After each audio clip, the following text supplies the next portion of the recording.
What to do with your hands?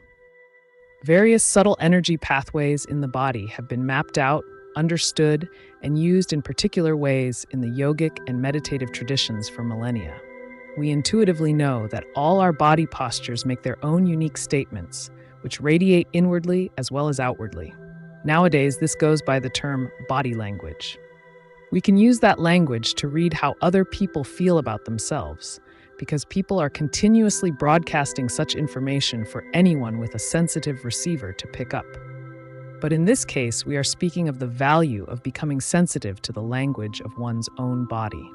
That awareness can catalyze dramatic inner growth and transformation. In the yogic traditions, this field of knowledge concerns certain positions of the body known as mudras. In a way, all postures are mudras. Each makes a particular statement and has an energy associated with it. But mudras are usually referencing something more subtle than the posture of the entire body. Their focus is primarily on the positioning of the hands and feet. If you go to a museum and carefully observe the Buddhist paintings and statues, you will quickly notice that in the hundreds of different depictions of meditation, whether sitting, standing, or lying down, the hands are in a range of different positions. During sitting meditation, hands rest on knees, palms down or up, fingers touching ground. Hands rest in the lap, fingers interlaced, creating the cosmic mudra with gentle thumb tips touching. Sometimes people place their fingers and palms together over the heart in the traditional Christian prayer posture. This same posture in Eastern greeting signifies a bow in recognition of the divinity within the other person. These hand mudras all embody different energies, which you can experiment with yourself in meditation. Try sitting with your hands palms down on your knees. Notice the quality of self-containment here. To me, this posture speaks of not looking for anything more but simply digesting what is. Turn palms up mindfully. Observe a shift in body energy during this simple gesture.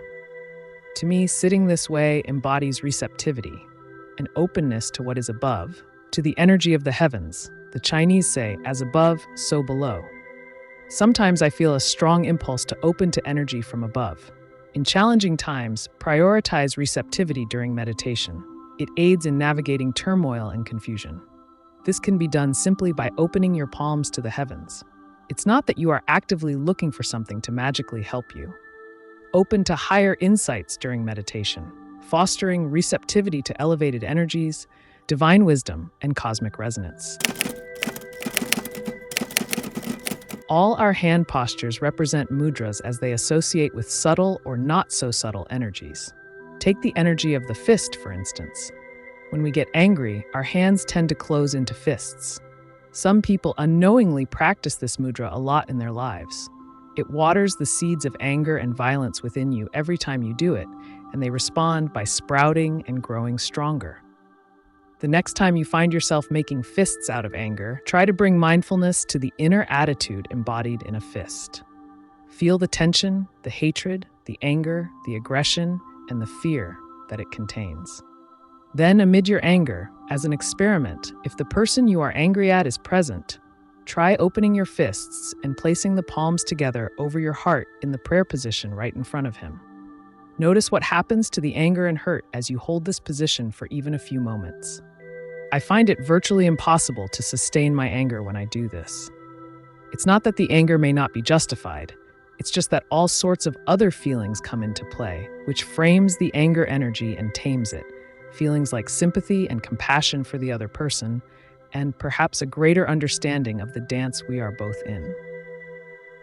The dance of one thing inevitably leads to another, of the concatenation of consequences impersonally set in motion, the result of which can mistakenly be taken personally and lead to ignorance compounding ignorance, aggression compounding aggression with no wisdom anywhere.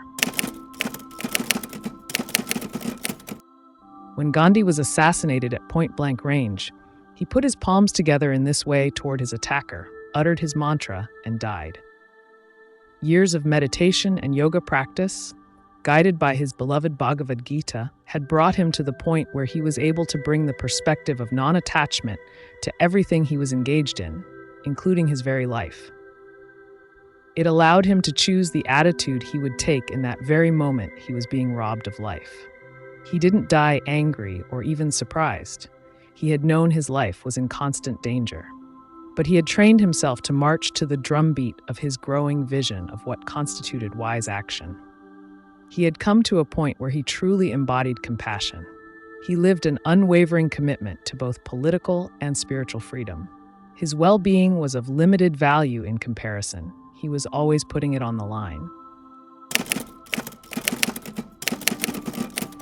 Try being aware of subtle emotional qualities you may be embodying at various times of the day, as well as during your sitting practice. Pay particular attention to your hands. Does their position make a difference? See if you don't become more mindful by becoming more bodyful. As you practice being more in touch with your hands in sitting meditation, see if this doesn't have an influence on the way you touch. Everything from opening a door to making love involves touch.